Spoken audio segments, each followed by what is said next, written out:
Hi everyone, hello. My name is Aanchal Arora and I welcome you all to my YouTube channel, The Chem Squad। और इस video में हम लोग बात करने वाले हैं जेई मेंस के पेपर की जो 29 जनवरी को हुआ था 2025 शिफ्ट 2 के बारे में। उसमें क्या क्या केमिस्ट्री के क्वेश्चंस आए थे, मेमोरी बेस्ड जो मुझे क्वेश्चंस मिले तो मैंने सब लिख लिए। करते हैं discuss. Which element in group 15 has the lowest ionization enthalpy? Down the group ionization enthalpy घटती है तो सबसे कम बिस्मत की होगी। ठीक है, next, in which of the following O2 will release at anode in on electrolysis. Oxygen release होगा anode पे, मतलब पानी का ऑक्सीडेशन होगा एनोड पे एज कंपेयर टू जो भी उसमें अनायन दिया उसकी बात के बिना। तो अगर मैं AgNO3 यूजिंग सिल्वर इलेक्ट्रोड्स लूं तो मेरा सिल्वर ही ऑक्सीडाइज होगा और मेरा सिल्वर ही रिड्यूस होगा। आपको याद होगा कि अगर सिल्वर इलेक्ट्रोड्स की प्रेजेंस में लेते हैं तो एट एनोड सिल्वर ही बेटा ऑक्सीडाइज होता है एंड एट कैथोड सिल्वर ही बेटा रिड्यूस होता है। और ये यूज किया जाता है स्पेसिफिकली इस गेम में कि भाई इसकी प्योरिफिकेशन में काम आएगा।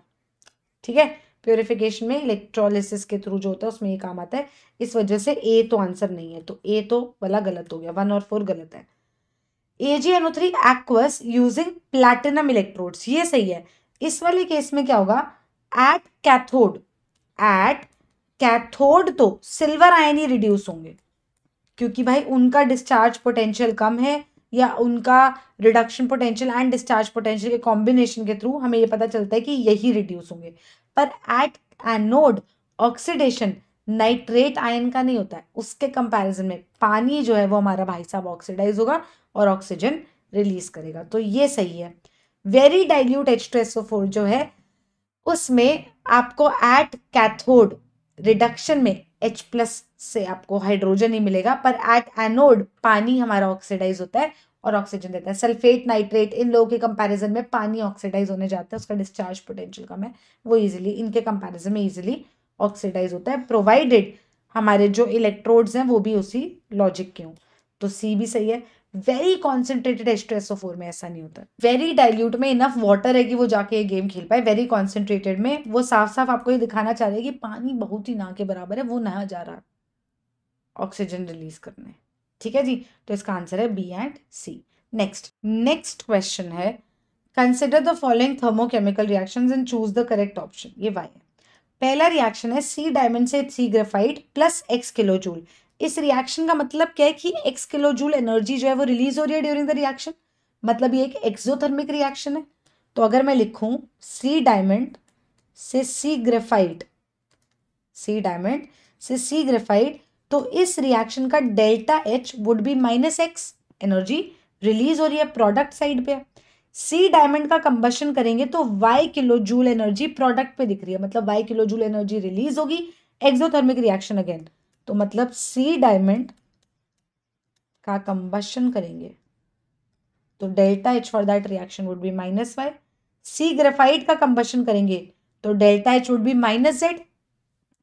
C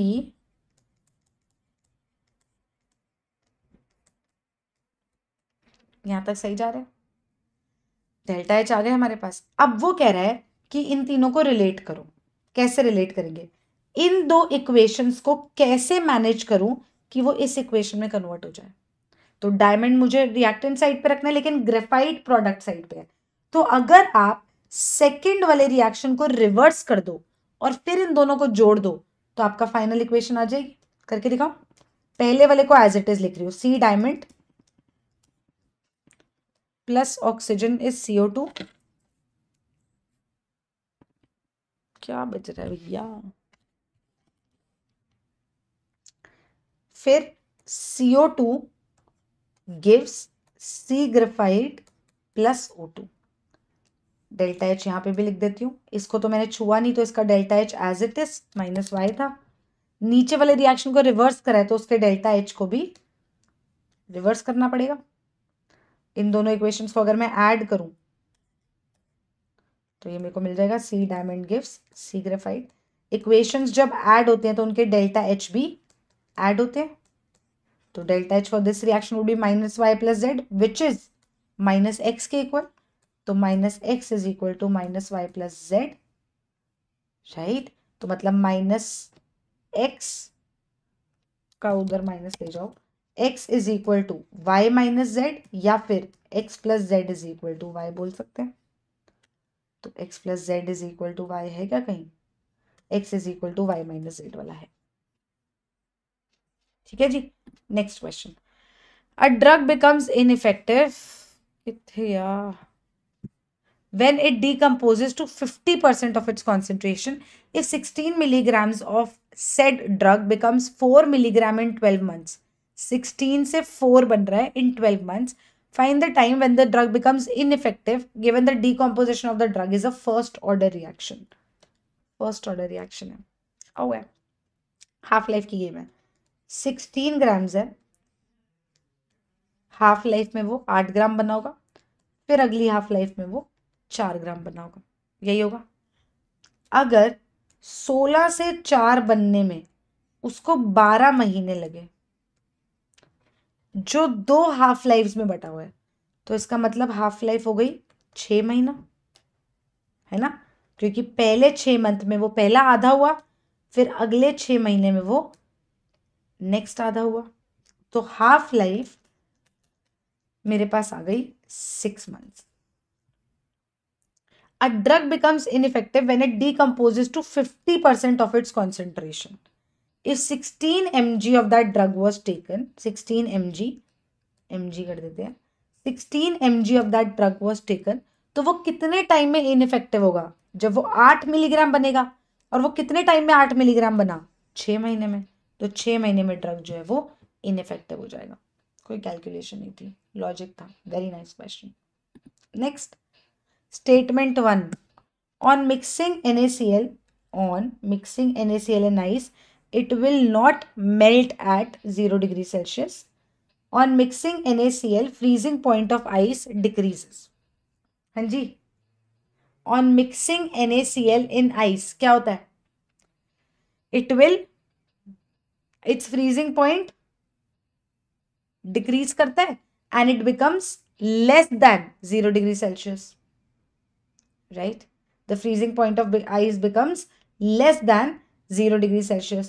So the freezing point of ice decreases. सही बात है, तो statement 2 is correct यहाँ भी, statement 2 correct यहाँ भी। On mixing NaCl in ice, it will not melt and it will melt below. Basically क्या होता है कि जब हम NaCl को आइस में मिक्स करते हैं तो उसका freezing point डिप्रेशन होता है ना, तो मतलब अब वो माइनस के टेम्परेचर पे भी मेल्ट कर सकती है। मैंने पूरा इस पे तो वीडियो भी बनाई थी ऐसे सॉल्ट फेंकते हुए, जब तुम्हें सिखाया था ये वाला कॉन्सेप्ट, तो मैंने जेन्युइनली बर्फ पे सॉल्ट फेंकते हुए ये बात करी थी कि तुम्हें याद है ऐसा होता है कि जब हम सॉल्ट को डालते हैं आइस में तो उसका फ्रीजिंग पॉइंट कम हो जाता है।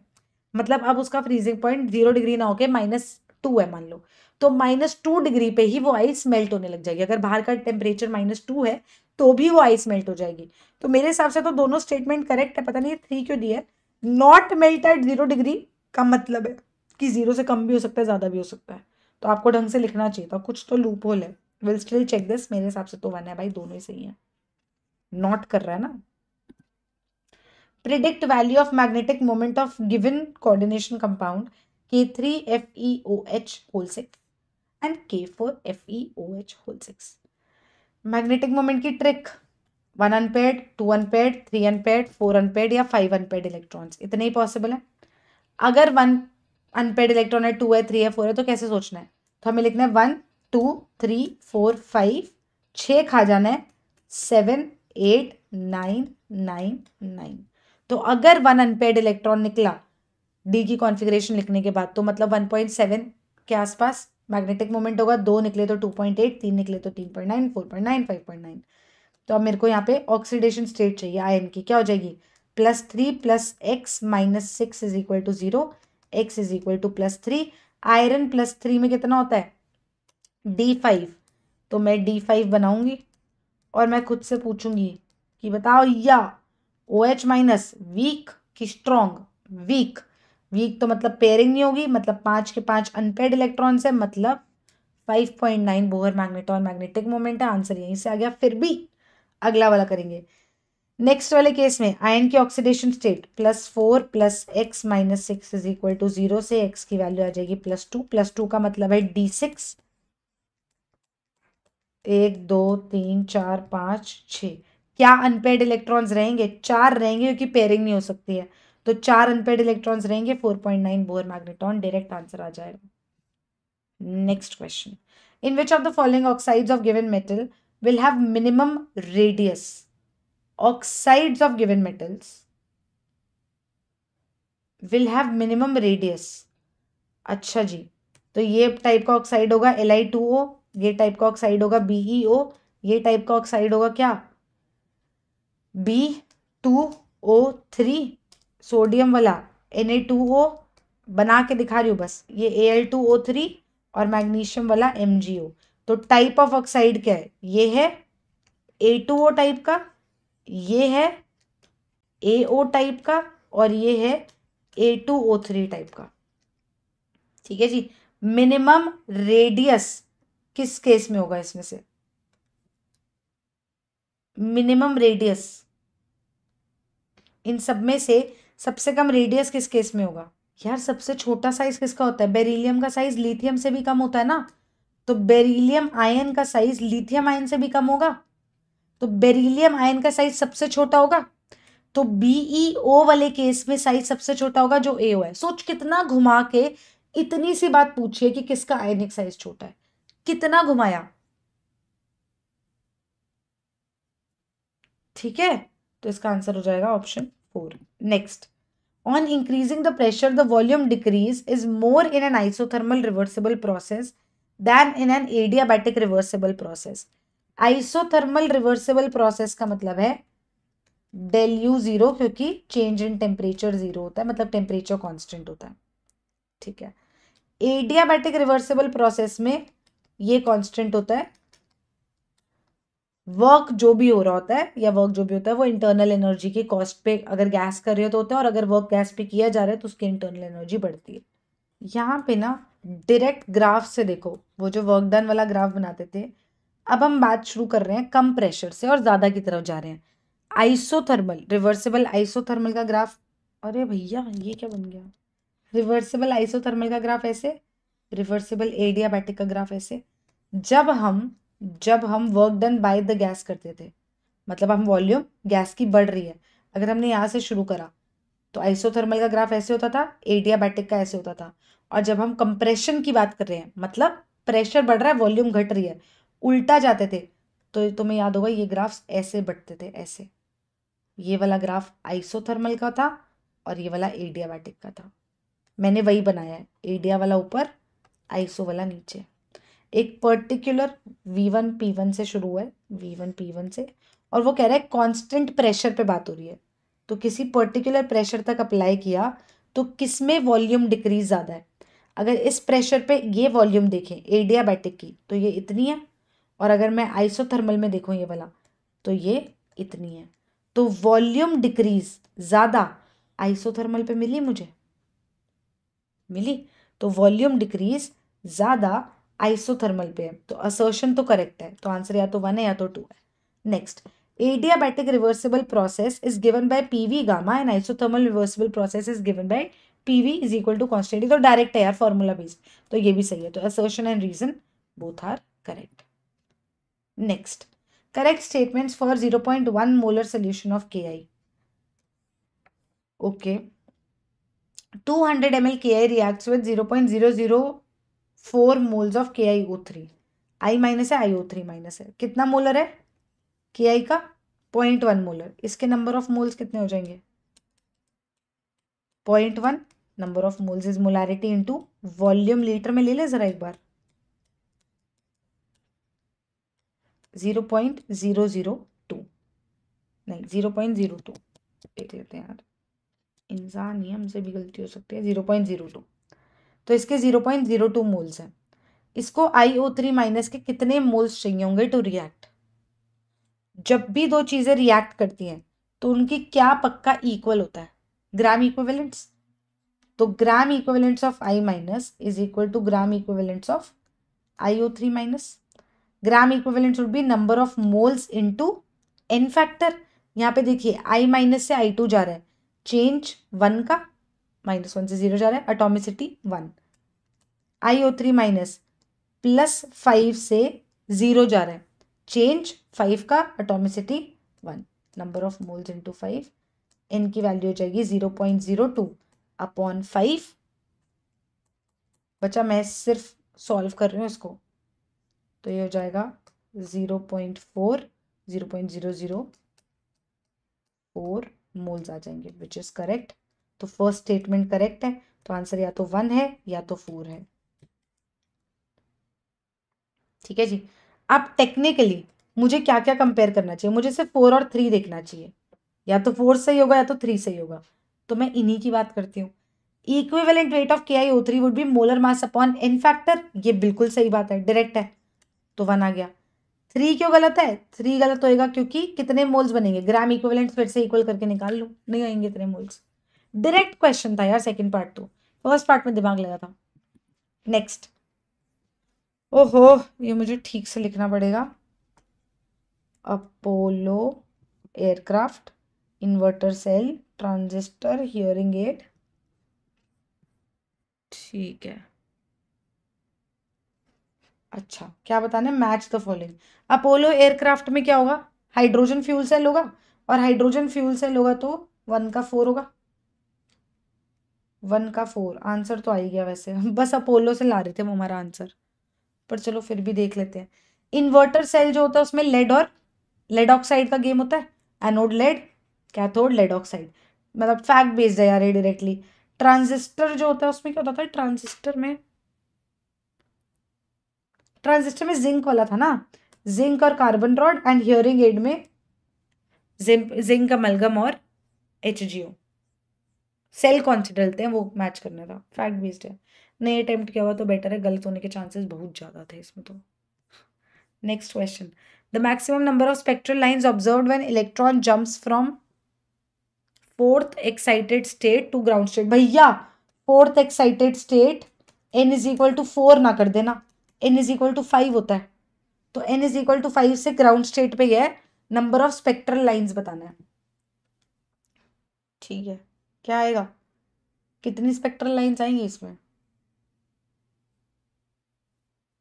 5 से ग्राउंड स्टेट का मतलब है, मतलब n2 इज इक्वल टू 5 से n1 इज इक्वल टू 1 पे गया, डायरेक्ट फॉर्मूला लगा दो, n2 minus n1 into n2 minus n1 plus 1 divided by 2, n2 minus n1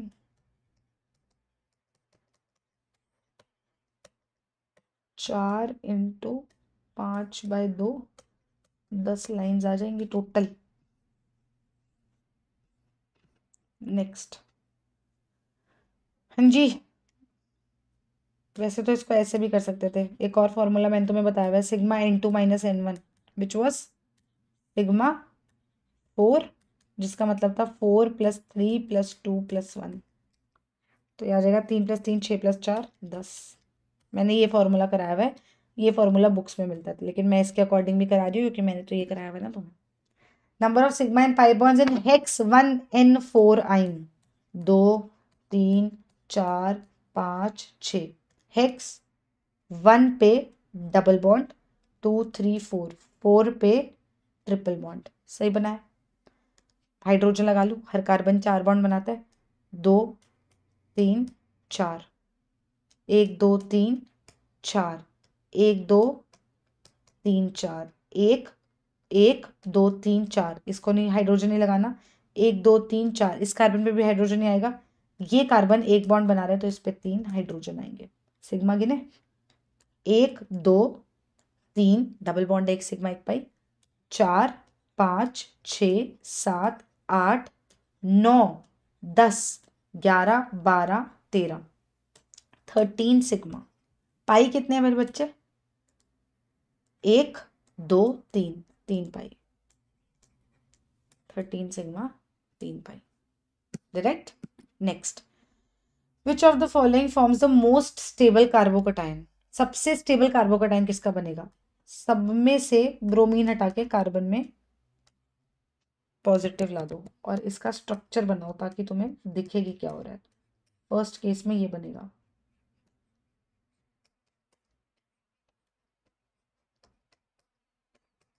second case में एक बेंजीन रिंग है, उस पे CH2 है और उस पे पॉजिटिव है, C6H5 ये था, CH2 पॉजिटिव, थर्ड केस में C6H5 रहा, CH इस पे Br है तो इसी पे पॉजिटिव आएगा और इस पे एक CH3 लगा है। सही बना रही हूँ? यहाँ पे ये वाला ब्रोमीन उड़ा दिया तो ये बनेगा CH3 CH2 CH2 CH2 positive. बेटा ये तो 1 डिग्री है, ये लीस्ट स्टेबल हो जाएगी। इन दोनों में ही बेंजीन रिंग की रेजोनेंस मिल रही है, स्टेबलाइजेशन। लेकिन बेटा ये 1 डिग्री है, ये 2 डिग्री है, इसको ये 3 अल्फा हाइड्रोजन से हाइपर कॉन्जुगेशन भी मिल रही है, तो रेजोनेंस दोनों में स्टेबलाइजेशन है, इसमें हाइपर कॉन्जुगेशन भी है, तो ये जीत गई, तो ये हार गई। तो मैं अगर नंबर करूं 4 सबसे कम स्टेबल है, फिर 2 है, फिर 3 है। अब 3 और 4 को कंपेयर करो, यहाँ पे एक रिंग की रेजोनेंस स्टेबलाइजेशन है, 3 रिंग की रेजोनेंस स्टेबलाइजेशन है, ये मोस्ट स्टेबल है। ऑर्डर ये था, किया हुआ हमने ऐसा question. Next, which of the following are essential amino acids. हे भगवान, essential non essential amino acid सीधा सीधा रटे थे। हाँ जी, these 10 amino acids have very long preserved life in man. तो थ्रियोनीन और वैलीन और मिथियोनिन, ये लोग एसेंशियल अमीनो एसिड्स हैं, बाकी नहीं है। Threonine, tryptophan, alanine, histidine, valine, leucine, phenyl alanine, lysine. आई से कौन सा वाला था यार?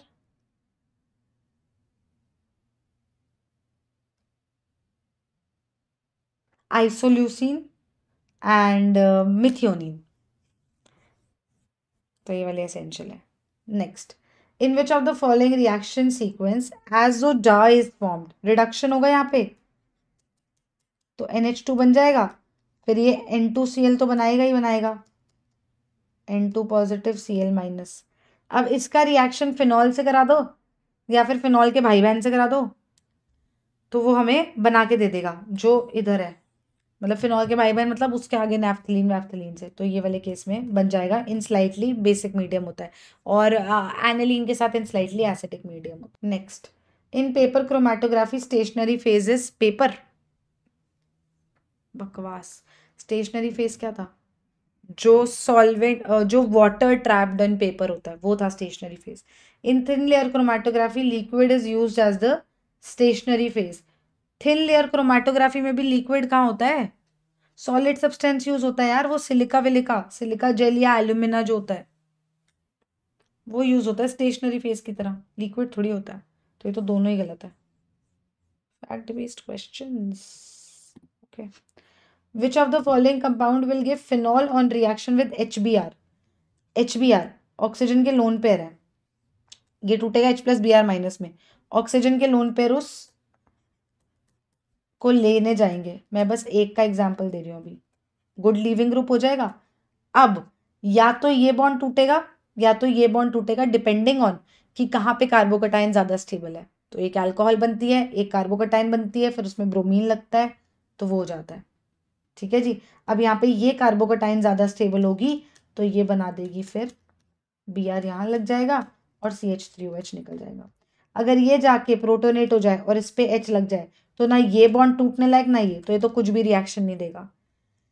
अगर ये हाइड्रोजन ले आए और इस पे पॉजिटिव चार्ज आ जाए तो अब बॉन्ड ये तो नहीं टूट सकता, पार्शियल डबल बॉन्ड कैरेक्टर है, तो ये टूटेगा, तो फिनॉल बन जाता है इस केस में।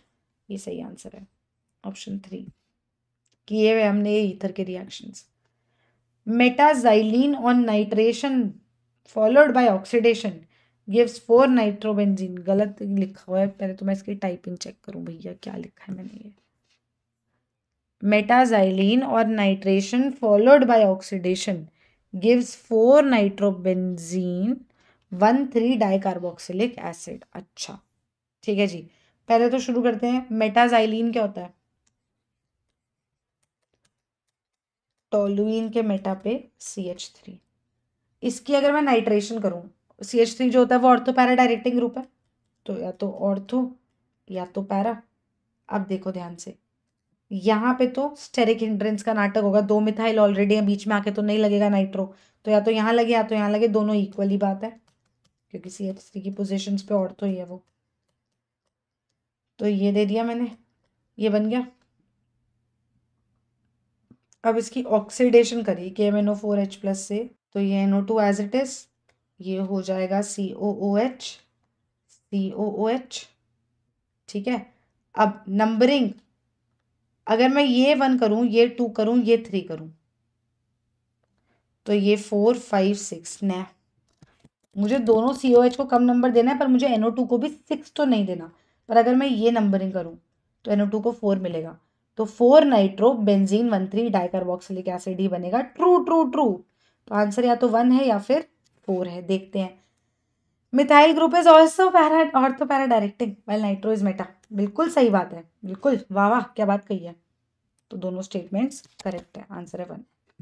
Next question, the number of non bonding electrons, सही पढ़ रही हूँ ना मैं, इन NO2- जो बॉन्डिंग में इन्वॉल्व नहीं है, तो दोनों के गिनने हैं। NO2- ये होता है, इसके पास भी लोन पेयर है, इसके पास भी लोन पेयर है, राइट, और इस पे नेगेटिव है तो इस पे 3 लोन पेयर गिनने हैं। तो नॉन बॉन्डेड इलेक्ट्रॉन्स कितने हो जाएंगे, इसके 2, 3 4 5 6 7 8 9 10 11 12 इलेक्ट्रॉन्स हो जाएंगे। Next question, find the spin only magnetic moment of yellow coloured complex compound. पहले तो इनमें से ढूंढना भाई येलो केड़ा है भाई, क्योंकि जो येलो है उसी की बात होगी। कोबाल्ट का ये जो कॉम्प्लेक्स है ये येलो इन कलर है, बाकी ये जो ये चॉकलेट ब्राउन होगा, ये वाइट होगा या ब्लूइश वाइट होगा, और कॉपर का ये भी ब्राउन ही होगा, थोड़ा सा ग्रीनिश ब्राउन में आएगा ये। ठीक है, तो ये वाला कोबाल्ट का जो कॉम्प्लेक्स है ये येलो इन कलर है। डायरेक्ट उसके फैक्ट बेस था, उसके बाद इसका क्या पूछा है, स्पिन ओनली मैग्नेटिक मोमेंट। तो कोबाल्ट की ऑक्सीडेशन स्टेट यहाँ पे कितनी आ जाएगी, +3। +3 का मतलब है D6। D6 स्ट्रॉन्ग लिगेंड है भाई, जब पानी स्ट्रॉन्ग है तो NO2 तो स्ट्रॉन्ग होगा ही, तो ये सब भी पेयर हो जाएंगे, ये भी पेयर हो जाएगा, ये भी पेयर हो जाएगा, डी अनपेयर इलेक्ट्रॉन 0 हो जाएंगे, मैग्नेटिक मोमेंट 0 आएगा। ठीक है, कलर में फिर से बता देती हूँ, इसका कलर येलो होता है, इसका ब्राउनिश होता है, इसका कलर वाइट होता है या फिर थोड़ा सा ब्लूइश वाइट होता है, वाइटिश ही दिखेगा, और इसका कलर होता है थोड़ा सा ग्रीनिश ब्राउन, ब्राउन ही दिखेगा वैसे तो दूर से। Next, 0.41 grams of barium sulfate is obtained from 0.2 grams of organic compound in Carrier method. Again Carrier method का question, again same logic। क्या होता है Carrier method, जानने की जरूरत नहीं है, बस ये जानने की जरूरत है कि अगर ये 1 मोल है तो इसमें सल्फर भी 1 मोल होगा। तो number of moles of barium sulphate क्या है, गिवन मास अपॉन मोलर मास।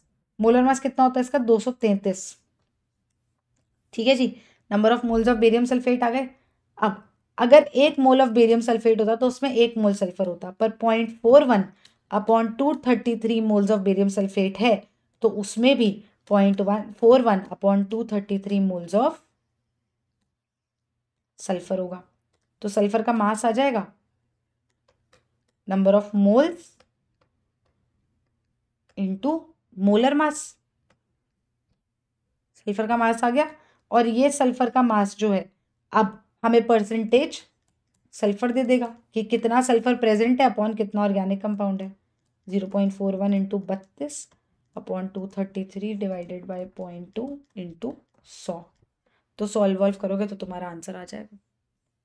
नेक्स्ट क्वेश्चन, चलो जी next question, a compound having molecular formula C9H12, check कर लो सही लिखा है ना,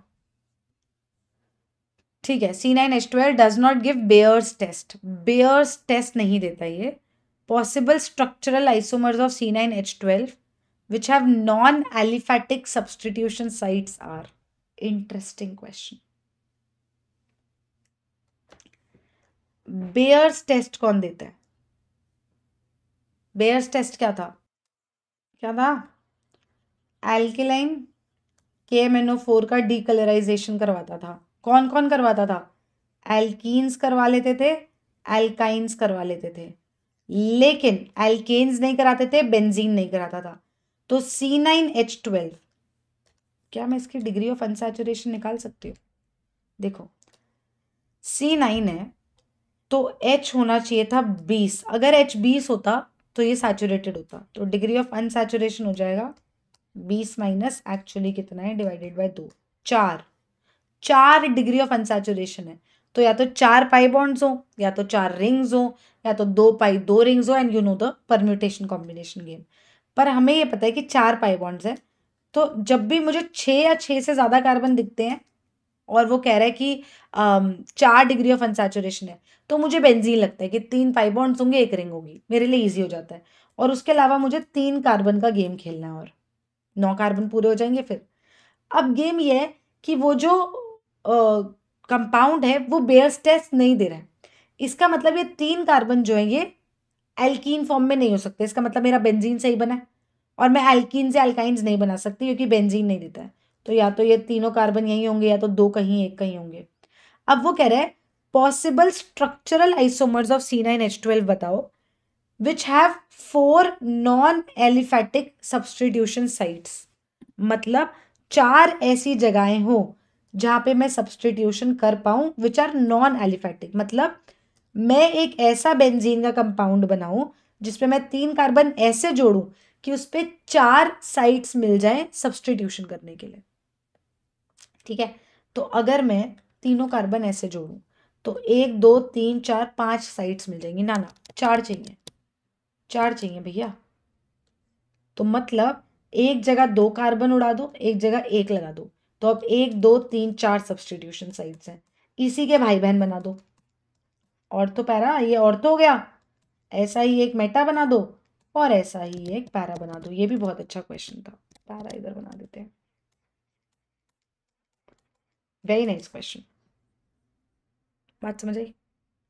next question, using Claydon-Schmidt reaction 4.5 grams of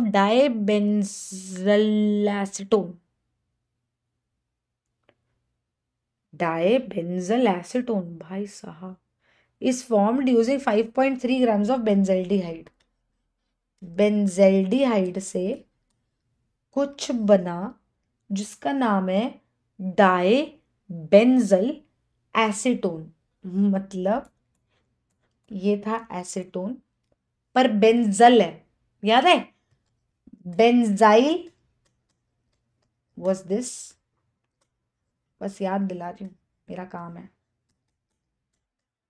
benzyl was this and benzo। वैसे तो इसको लीनियर बनाना चाहिए, तो मैं दोबारा बनाऊंगी। was this, तो हमें बेंजल चाहिए। एसीटोन में दोनों तरफ डाइबेंजल एसीटोन है, तो CH डाइबेंजल एसीटोन है। इससे बनाया है, दोबारा देख लो, डाइबेंजल एसीटोन, बेंजल बेंजल डाइबेंजल, और ये वाला पार्ट एसीटोन का। अब लिख लेते हैं इसमें कितने हाइड्रोजन होंगे, 1 2 3 4 CH होगा। बन गया डाइबेंजल एसीटोन। वो कह रहा है बेंजेल्डिहाइड से डाइबेंजल एसीटोन बनाना है, फाइंड द परसेंटेज यील्ड। सुनो सुनो, बेंजेल्डिहाइड है, उसमें एक बेंजेल्डिहाइड में बेटा से तो रिएक्शन होगा नहीं। मुझे ये लोग 2 चाहिए थे ना, 2 ऐसे ग्रुप चाहिए थे, प्लस एसीटोन डाला होगा मैंने इसमें, तभी कुछ कुछ हुआ होगा कि इस एसीटोन के दोनों तरफ ये बेंजल बेंजल वाले लग गए ना। बेंजेल्डिहाइड को बेंजेल्डिहाइड क्यों कहते हैं, क्योंकि ये ऐसा दिखता है, ये बेंजल वाला पार्ट आ जाता है इसमें। ठीक है, तो अब इसने मुझे ये कंपाउंड दिया होगा, इसका मतलब 1 मोल ऑफ ये बनाने के लिए मुझे 2 मोल बेंजेल्डिहाइड चाहिए। मतलब 2 मोल बेंजेल्डिहाइड लूं, अगर मैं 2 मोल बेंजेल्डिहाइड लूं तो मुझे 1 मोल ये इतना बड़ा कंपाउंड मिलता है। मैंने बेंजेल्डिहाइड कितना लिया है,